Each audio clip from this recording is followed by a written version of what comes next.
I'm Renee Richel, the founder and president of One True Match. I'm here to help you find and cultivate the love of your life. For over a decade, I've dedicated my life to the importance, purpose, and dynamic of human relationships. My team and I are disciplined by faith, love, and integrity to help our clients find the quality relationship they've always dreamt of. Each week, I will be sharing the tools and tips I've learned that have rooted my success as a matchmaker with other leaders around the world. Hello, loves. Welcome back for another topic that I feel this one is huge, because so many times when we are talking to our clients that come to us right from the beginning, people we're interviewing, just in general, the craziness in today's dating world of what our topic is today. Hi, Connie. Hi. Sorry, I forgot to introduce Connie, but everybody knows Connie at this point stage of the game. Clearly this is a topic that we're very passionate about and feel very strongly towards when it comes to this stuff, because it's in our everyday world. So yes, so our right hand here, Connie, who is fabulous at matchmaking and knowing all things relationships, as well as working with coach or clients and other people. We are going to talk about the 4 psycho traits you need to know about. Yes. And stay clear of. And when we go through this, most of you are going to be like, oh, I've been through that. I mean, I would say a lot of people have either been through this, experienced it, or are very familiar with it. Or been around somebody that may have been, has been. They may, and I know people even self-doubt themselves when it comes to the relationships that have fallen apart, but really these are the traits that they've kind of missed looking for. Yeah, so we are here today to talk about maybe the uncomfortable, but the reality of the world that we do live in, so that we surround ourselves continuously around the right, pure, loving, caring, huge hearts that have so much giving to give you, and not to beat you down, and to not discourage you, and not to tear you down from who you are.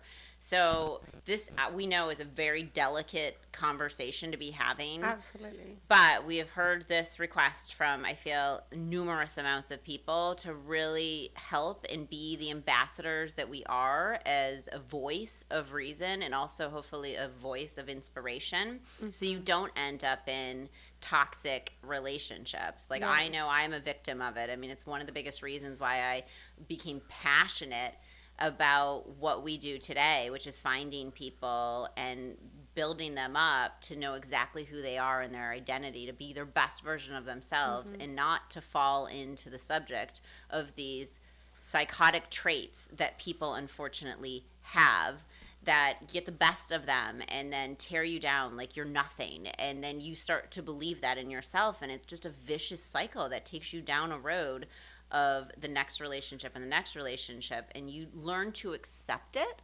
And you often have blame on yourself instead of realizing that these are actually very common traits to bigger issues. Right. And I think that if anybody has been in, the word narcissistic type relationships, or people today throw that word around so much, right? Yeah.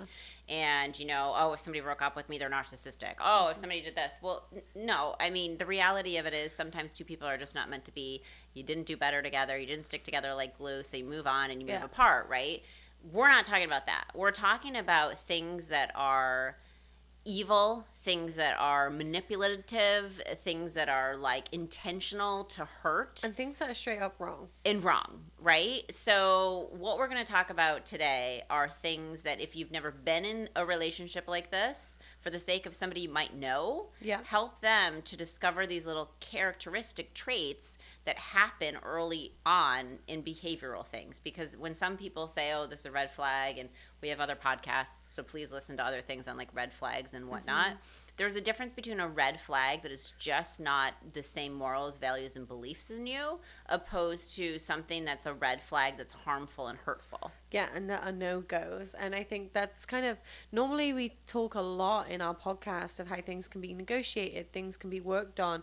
Basically here what we're telling you is to run far from these things, because these aren't things that can be worked on majority of the time. And as like we said, it's more of a delicate conversation, but it's things that you really need to stay away from if you're single and out there searching for love. Absolutely. And I can sit here and say, as I continue to share my story, that I was once in a narcissistic relationship myself, where you're just afraid for your life and nobody gets it because you're an intelligent person. You weren't raised this way. You've never experienced something like this in your life before. So if you are in one of those relationships, first of all, my heart pours out to you, and I am in prayer for you, and I would love for you to write in, and I would love to pray for you, our entire team and prayer warriors and other individuals, because there is an outlet to getting on the other side of it. And, you know, and we're creatures of habit, so I even went from that relationship to then another relationship that was not the same, but similar. And a lot of because people I was do that. beaten down. So I thought, oh, I just needed this love, which is crazy because I have the most amazing parents that loved me my whole life. But it was like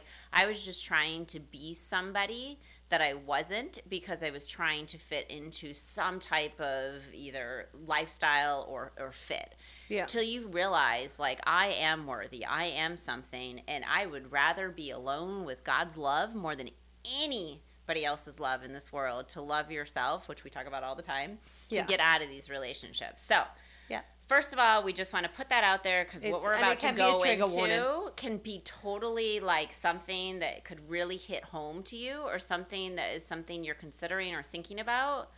I cannot tell you enough. Please write into us. Please find help. Please know that you are amazing and you deserve the greatest love that God has ever designed for you. And to not continue on a relationship if you're meeting somebody for the first time, because this stuff is real. Yeah. So, the 4 traits to definitely stay away from that turn into like psychotic type behaviors. Number 1 traps is something that's really a trending word that is definitely out there today that we needed to dive a little bit even deeper in, because we talk about this and people will say, oh, I was gaslighted. Yeah. So we're going to dive into a little bit about what gaslighting means. And I know, Connie, I feel like, you know, people are using this in all different generations, whether you're like in your, you know, 20 or you're like 60. It's more people are hearing about the terminology of it. Yeah, I feel like all of us know what it is, but it's that whole terminology of putting it in a category. But I'm sure, have anyone ever been in a relationship, and maybe this question I should be asking to the camera instead of to Renee, but have you ever been in a relationship where someone constantly says you're lying, you do this, you do that, it's your fault? That is one of like the big, like, oh, it's not me, like it's you. But on another level, it's like you're continuously like, you're lying, I never said that, I didn't do that, although they did. And so it's that whole turn, it's basically that manipulation tactic of constantly turning the other person basically to be the one in the wrong. How Renee had just mentioned kind of in that brief intro of how you kind of end up walking away thinking, oh, that was my fault. Oh, I did that. Like, it's because someone is constantly ripping you apart and saying, you're lying, you're doing this. No, that was your fault. No, it's you.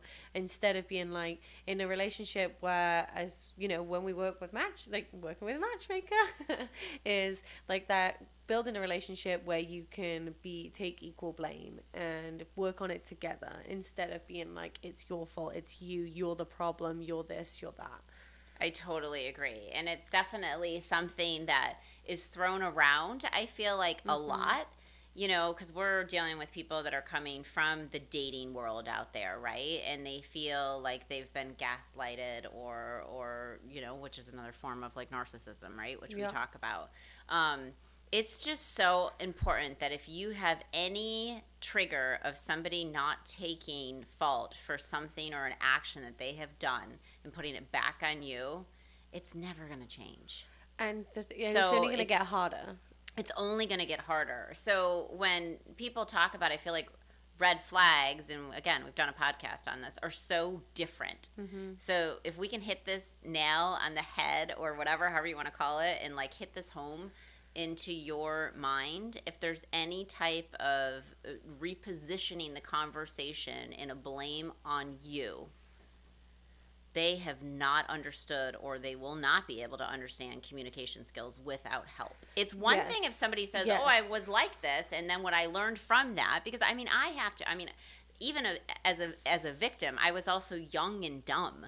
So I'm not sitting here saying I was like this perfect saint back. I've had to learn how to be really great at communication skills because I had a desire to never be in an attacking or abusive relationship ever again. Yeah, and so it's something you can learn is the point. 100%. I always say a leopard can change their spots. People say, like, you can't turn a leaf. If you want to work at it, you really can. And maybe you're listening to this and realizing that this is something that you've done. You've gaslighted a relationship before. You've done it. You've said it. You've called someone stupid. I know that's another thing. Like, you say, that's stupid that you think that. Like, right. When you're continuously running someone down like that, it is, of course, there is something that you have to work on within yourself. I mean, we'll say over and over again, you have to love yourself before you love others.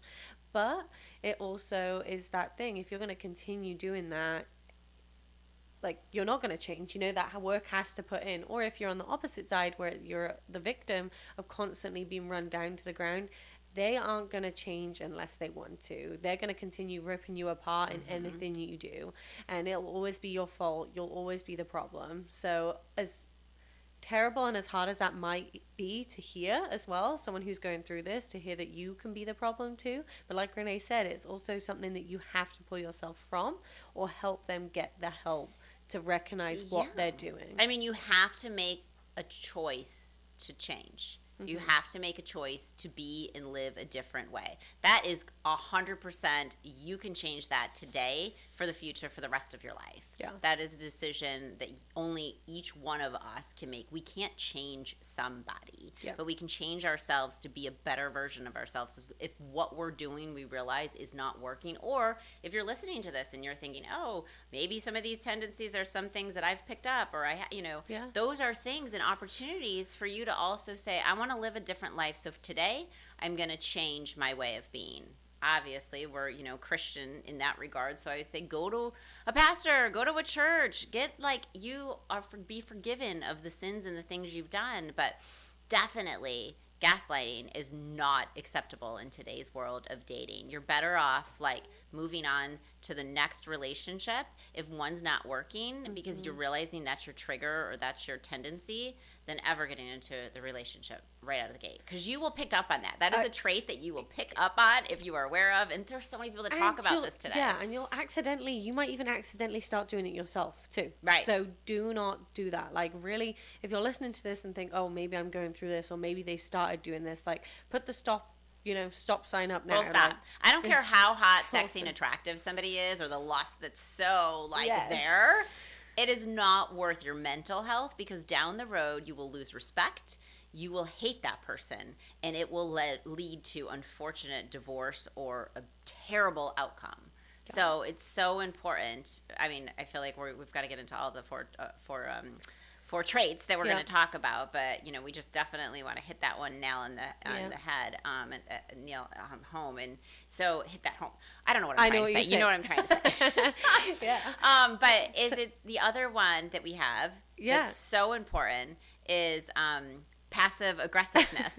Right? Which kind of goes into another trait that is huge. So, obviously we all know what passive aggressiveness is, where we portray something and we put it off on somebody else and we make it feel like it's their fault, which in some regards is like gaslighting. Yeah, they kind of all of this. Yeah, all of them kind of roll into one in some ways, but you don't see it as different things when you're in the emotion, I feel like. Right. When you're going through that. Right. So, obviously passive aggressiveness can also sometimes, I'm from New York, so our way, my mom would always say, if somebody's not picking on you, they're not flirting, right? Which sounds so stupid, because in some regards it's basically you're being a passive aggressive in a joking manner. Yeah. So it can be super confusing when it comes to passive aggressiveness, but passive aggressiveness also is developed usually in time among couples that you don't see in the beginning. Yeah, and it's normally joked upon. Yes. It's like you said, kind of flirty, yeah, you do this, blah, blah, blah, blah. But then it leads deeper and deeper and cuts more wounds, I feel like. Right. So some tendencies of how to pick this up earlier on in passive aggressiveness is somebody you go to a restaurant and your date or your mate, and I'm not putting this on guys, so this can also be women sometime, where they really speak down to a server or a wait staff or some matter, shape, and form, where they're kind of belittling them to be passive aggressive in their form of communication. People that talk about individuals and put them down on a regular basis, that is another form of like passive aggressiveness. Now we all have like little things that we're like, oh my gosh, I can't believe this happened or that happened or whatever. But if you're like completely bashing somebody in a way behind their back or doing something in that manner, that is another sign of somebody that will have a tendency down the road to be passive aggressive. Yeah, 100%. And also it's like when someone has a problem like, oh, I've heard this multiple times, and I'm pretty sure it's like I also feel like this has happened to me in the past, that people joke about like, oh, you're wearing a top that's lower than you normally would. Funny. It's funny, but later down the road, it's something that's a problem. Yeah. And like little things like that. Oh, like I don't like your color of your lipstick. And this is, again, I'm saying this in a men's way because I'm a woman speaking. Like, not saying that this is true, because female do it just as equally, like the same. Like, oh, I don't like your shirt that you're, but not in more of a jokey way. And really, they're coming across passive aggressive. You might laugh at it there and then, but they're actually coming across like Renee said. It may start off all very subtle, and then it can get really deep and really ugly very quickly. So if they start doing these things pretty early on, or start doing these things and you notice, it could lead to passive aggressiveness, and it's something that has to be either communicated or stopped, or you need to run. Well, and another big way to ask that question up front, or if you're in this relationship, ask yourself this, because we ask this all the day. I mean, we go through premarital questions when we go through the process of interviewing somebody for one of our clients. Like, we are in depth, right? And we like to get the raw answers from people. Mm-hmm. So it's not just a typed in, online dating and all that other stuff. You could type in any answer and you could be anybody, right? But like, we're all about, let's ask these questions firsthand. So one of the questions that we feel is really important to ask is, what is your social circle of friends? Mm-hmm. So we're talking about, in the beginning, you can pick up some of these passive aggressive traits. Then it's like, let's go even deeper and see what their friendships are. Because are they mean to each other? Are they picking on each other? Are they mocking each other? How long have these people been friends? How deep is your pool of friends? Yeah. How long in I would say meaningful are these relationships? Because people that are passive aggressive don't typically keep a good core, strong, long friendship circle around them. Yeah, or even if someone tries telling you something and says they're saying it in a kind way, but they're pretty much being aggressive. Like, as simple as it sounds, that is being passive aggressive. So and you need to look at those flags too, because when someone tries, belittling or saying they're saying it kindly, but deep down that's trying to come out aggressive. Like, it really is. I feel like passive aggressive is a lot of the time you see what you get, and those small things really do just add up to it. Really just, and a lot of the time blowing out of hand and can also seem someone's normal. Right. And there's times we all have long days and we're tough, and maybe we're being a little bit passive aggressive to our mate, because it's like, let's be honest, people that live with us, people that are around us all the time, they are getting the highs, the lows, the mediums, all phases of you, right? So there's moments, but if you're not able to realize, I know there's moments I come home and even like to me, it's like the last thing I want is 25 people talking to me at the end of the day, still asking me to make decisions and trying to solve this problem and solve that problem. And it's like, and I can get to a point where, I'm basically like, well, everybody just stop. Can you give me a second to breathe or think or whatever? And so that's passive aggressive, because what I should be doing in those cases is like, to remove myself, check myself, get my mind set, and be grateful for what I do have, instead of like saying something out of passive aggressiveness because I'm stressed. Yeah. And but that's how easy it is to do. Right. Well. But somebody that has that is a characteristic trait, as we're kind of talking about, these 4 psychos to kind of like traits to stay away from, are people that don't even notice that they're doing that. Because like, if I ever do something that, I'm like, ugh. I feel awful. Yeah. I feel awful after I do it. I apologize to everybody either later that night or whatever it is, because I'm like, that was ridiculous, And so, but when people don't ever apologize for something that they do, and they don't see it in their self without you having to go to them being like, okay, that was kind of rude, or that was whatever. Another huge thing to pay attention to not fall into the victim phase of somebody that could lead into all of these other kind of, as we're calling it, narcissistic type tendencies. Yeah, 100%. So yeah, and that's, I mean, if this comes up, like we said, Renee just mentioned, bring it to us, talk to someone, and make sure that you're digging a little deeper into them before pursuing a relationship if this is something that you see early on. Absolutely. Going on to talking about early on in relationships, this is where love bombing kind of falls into it. Oh, yes, we hear that all the time. Yeah, and it tends to be at the beginning. It's not all the time, and we're not putting it in the category of that it only begins in the beginning. And of course, we believe in romance. We want the relationship to go great at the beginning. We want it to go great all the time, you know? But when someone is, love bombing comes in a category, which this one I kind of find a little bit more tough, because sometimes it really just depends. But love bombing is saying, like, I love you too soon, giving you flowers every day, being like, I'm already your girlfriend after 2 seconds, boyfriend, whatever, you know, like, I'm your husband tomorrow. Like, very in your face. And it's a lot of gift giving. Love bombing is like, you're literally bombing them with love. Like, compliments every 2 seconds. You're kind of buying their love in that regards. Yeah. And it's like flowers every day, compliments every second. I'm meeting my family tomorrow. But this is where I find that this one is, I feel like in the matchmaking world, a little bit of a hard one. Because sometimes totally agree. we want you to go all in. Why not hesitate? Like, don't hesitate. You got one shot at this, right? You got like, love and adore them for who they are. And yes. But there is a very fine line where then you feel that someone is love bombing you. They are just in your face and they just want it for the title. They want to just be there together. They're doing it for their, like, catch to get you and not for the long haul of the meaning behind it. And there's a massive difference between those two traits of love bombing. Yeah, and it's and even I will put my hands up even as a matchmaker and still say, this is the one that I would say even tricks me out the hardest. Like, I just had a friend who talked to me about this, and she was like, hey, I have a friend of a friend, that she's going in this, like, start dating this guy. He's basically what I would say, she said herself, is love bombing. And I said, okay, tell me what's going on, blah, blah, blah.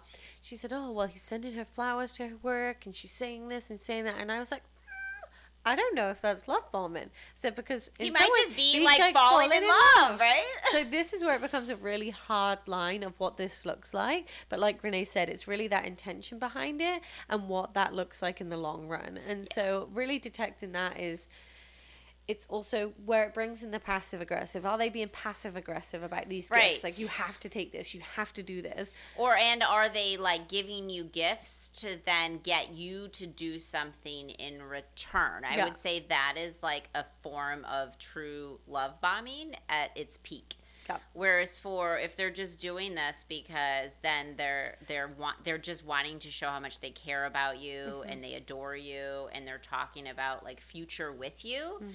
That's the difference of, like, falling in love and being in love. And this is where gaslighting falls in with love bombing, because gaslighting is also kind of to do that in return. So love bombing also falls in, them two kind of hold hand in hand there, where it's like you're doing something for something. It has to be in return. Right. And if you are somebody that has been accused of, like, love bombing, but we're also talking about loving too much too early on, these are the times that we'll say, you know, to clients or even to matches or whatever, is it's like the relationships that last, even though we want you to give it your all, because first impressions matter. Yeah. It is that slow and steady approach, because if you give somebody right out of the gate the entire cart, give them your whole deck of cards. Your whole deck of cards. How are you going to forever surprise them, to have spontaneity, to have excitement, to grow a relationship? So, you know, when somebody comes on too strong, so I'm saying this in a twofold situation, like we're both saying. If somebody comes on too strong, they're quick to say, oh, they're love bombing, or they're doing this, or they're doing that, or they're narcissistic, or there are still very romantic men out there that want to do those things. Are their intentions to be intentionally dating one person? Yeah. Or are they doing this with multiple other people? Because one of the topics I know we're definitely going to be talking about is, are they in it for the long haul, or are they just in it for the situation? Yeah, and I think I even remember coming to Renee when I first started dating my husband, and I was like, whoa, he's, like, a lot too fast. Like, I'm not used to that. I'm used to someone, you know, take it very, very slow beforehand.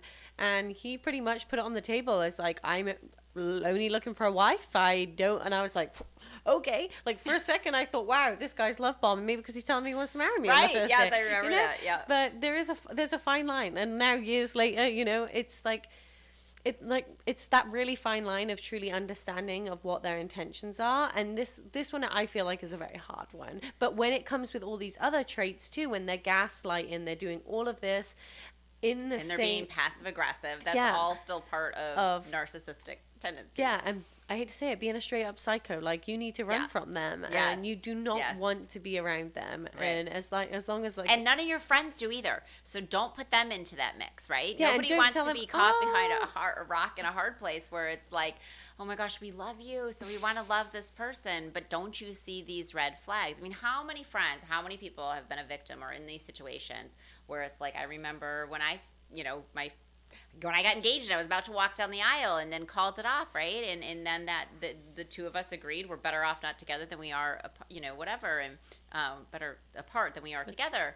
But then the reality of it is, it's like, how many times people will tell you, oh, well, I knew that was never going to work out. Or it's like, where were you during the journey of this period of time? And so many times we don't want to listen to our friends and family, right? Or so many times our friends and family don't want to be honest because they just want to be supportive to you. But true friends and family will be there to also say, I love you. I will never leave you.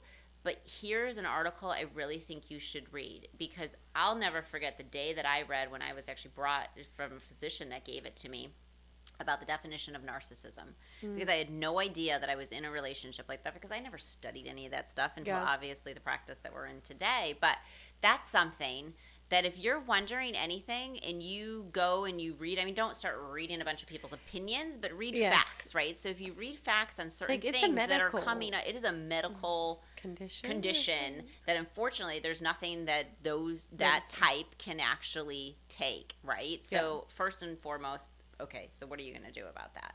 But at the end of the day, it's also like, if there's enough of those traits that are in your relationship that you're noticing, then that is something it's better to love and leave and move on.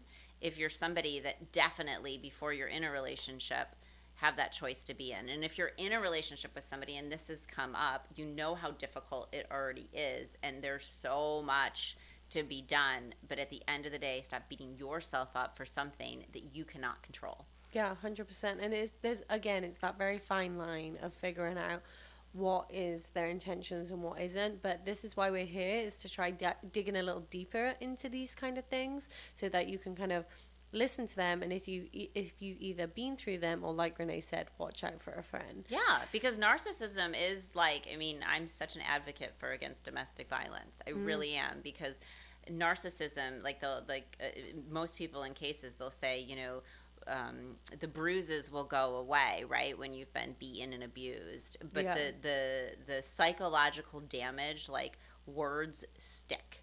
Yep. And so those are the things, like, I mean, obviously we are all for marriage and we are not to get divorced and all those things, but if you've been lied to, if you've been abused, those are all things that are not what is the truth of marriage, that whoever thought they signed up for what it was, that then surfaced. Yeah, and it's not something that you have to carry and basically be afraid for your life for in that situation, because that's not what God wants for you either. Yeah, there is better out there. And if you're listening to this and maybe you're not even staying away from them, you're in a relationship with them, like, really reflect after this. And not saying that we need you to pack your bags and leave that day, but definitely to invest more, do the work, and for sure. Yes. And last but not least, the benching and ghosting. And that's definitely for our singles. Yes, I was like, that is like online dating like out there on your own and type. This is why you want to matchmake. We hear, I know, right? Connie always gives a plug for that. But I mean, when everybody says, well, why would I hire a matchmaker? People just think like, oh no, this is so unnatural. Well, matchmaking today in a completely unnatural AI technology bubble that we are in, matchmaking is actually the most natural, organic, old school way of connecting people in such a digital, non-communicative way of how to also get the intelligence on somebody prior to getting into a relationship. So all these things we're talking about, avoiding psycho traits, you don't get in because we're there to check all of the measures of details that make a relationship good, terrible, or great. And I never want to say never, but the odds of you being benched, I guess, or benching, benching is like a new thing. It's feel newer. like in the ghosting. But it basically means stringing someone along, as ghosting means straight up ignoring someone. So benching is where you're intentionally stringing someone along, and that's not going to happen when you go with matchmaking, because we find out that two people are on the same page and they're both in it for the long run. So you're either in or you're out. You're not 1 foot in. We have obviously in matchmaking we have like a freeze, because when a client goes on a freeze, that means they are intentionally dating one person. They want to see where it goes, which means we're not interviewing anybody else. They are in this relationship. They are now in this like connection, right? And so, which is the same thing when it comes to people that like can never be alone and they don't really know. So like clients will say to us, well, what if we don't know in 90 days? We're like, if you don't know in 90 days and we're here with you on a weekly basis, we're not doing a good job ourselves. And if in 90 days we need to do another 90-day freeze, fine. That's fine. The goal is to freeze forever because you're with this person. And too many people out there that are navigating the dating world today on their own, and they're literally going on a date, and they go to the bathroom, and then they swipe right or they swipe left to see whoever they have left, and then they either call their friend or they give an SOS or whatever. Oh, I have to go. My cat just got caught on some. Really? Like, really? Right? So these are the things that if you're going out there and you don't have enough guts and respect for the opposite sex to actually be in a committed relationship, to date with intention and put that out there in the beginning, then I hate to say it, shame on you. You should not even be dating. Because there's too many people out there, I'm sorry, I'm on a soapbox right now, that like break people's heart, that absolutely crush their world, and even the people that are, as they're calling it, benching. Like, which, like, all I'm thinking about is like one person on a bench and then you get benched and then the other person benched. Like, how terrible does it feel? Right? Because at the end of the day, if you do something to somebody else, then, I mean, it'll come back at you, right? So why would you do that? Because, I mean, we have clients that will come to us and they've had a lot of these scenarios happen to them. Right? And at the end of the day, you know, we're here so that you don't keep wondering and questioning, is this the right one or not? So you always feel like you need to have somebody on the back burner. We have clients that, you know, a lot of people will say have never been married and they think, well, they can never commit. That's not true. You know, I mean, yes, people do have that phobia or fear the older and later that they get in life, but it's also because they've never really met that person that's also been intentional, that has all of the things that they're looking for a lifetime partner.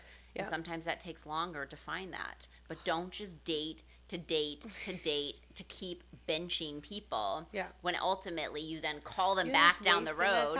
It's just such a waste of time. And it's so many other time too. And I feel like as a Christian, there are so many other things you can do with your life to fulfill that void of why people go from relationship to relationship to relationship and can never actually settle down, because they're just missing feeling loved or being loved.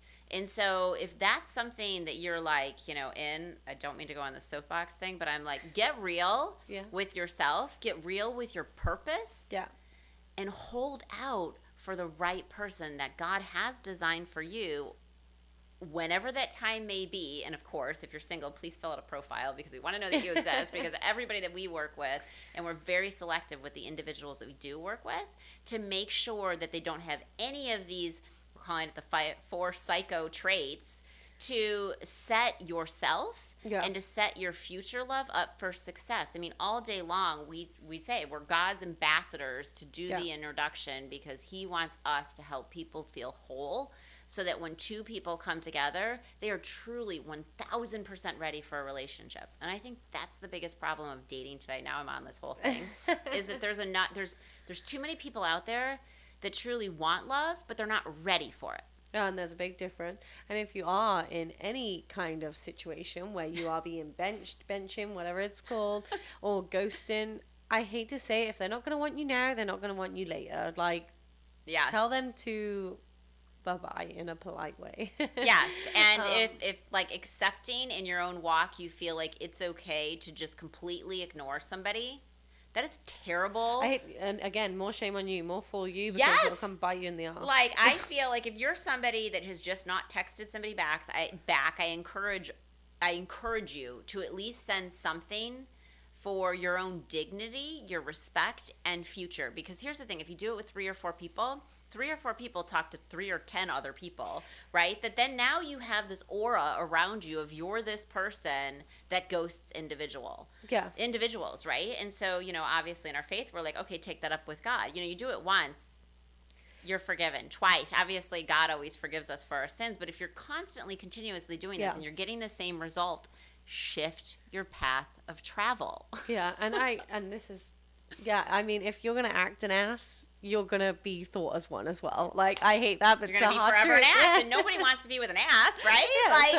Yeah, I hate to say it, but it is what it is. So it's more shame you if you're acting like any of this to anyone, and if you're disrespecting someone on any of these levels, like, look yourself in the mirror if you're listening to this and you've done this. And if you aren't and you're one of these victims, like, of course, we're extremely sorry, that get help, but also, like, reach out to us and also just really focus on getting the help. And there is better people out there. Yes. Like, these traits are not your forever. Right. And I always say, like, also remember, you can get help and you can get out of this relationship. And it is about surrounding yourself around people that'll help you strategize to be in the healthiest relationship for the rest of your life. And if you stay in these relationships and you're a victim to this, I don't mean to put this on you, but shame on you that you're not doing something about it.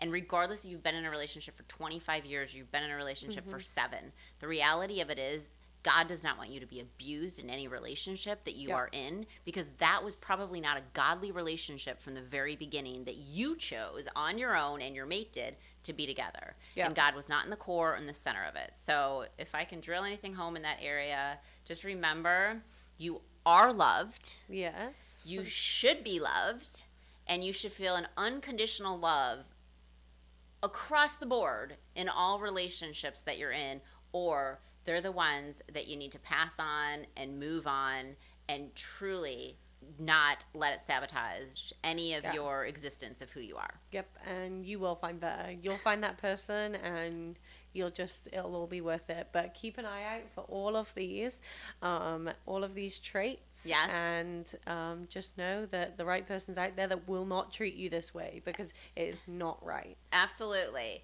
So we hope that you have found this chat. Obviously, I know it's not the easiest topic to talk about, but beneficial and helpful. And if you have any other questions, or there's anything else you want us to talk about more in depth of this, or just in general, if you're like, gosh, I need help in this, we've got experts that surround us. I always tell everybody, like, a relationship takes a village, especially in today's day and age, if you want to be successful for life with your right mate. So we're here for you for every step of your relationship journey, single, dating, engaged, or married. And if you know anybody that would really benefit from this talk, please, please, please, sorry I'm in a soapbox, but pass it along, because love needs to be spread throughout the world, and we all need a little bit more of it so that we're in the right relationships. And that's why we're here as matchmakers, to help people along that journey to finding that true love. Yeah, we need kind relationships, and I'll say it again, but you got to stay away from asses. We're going to love and leave you, and hope you have a blessed day. Bye.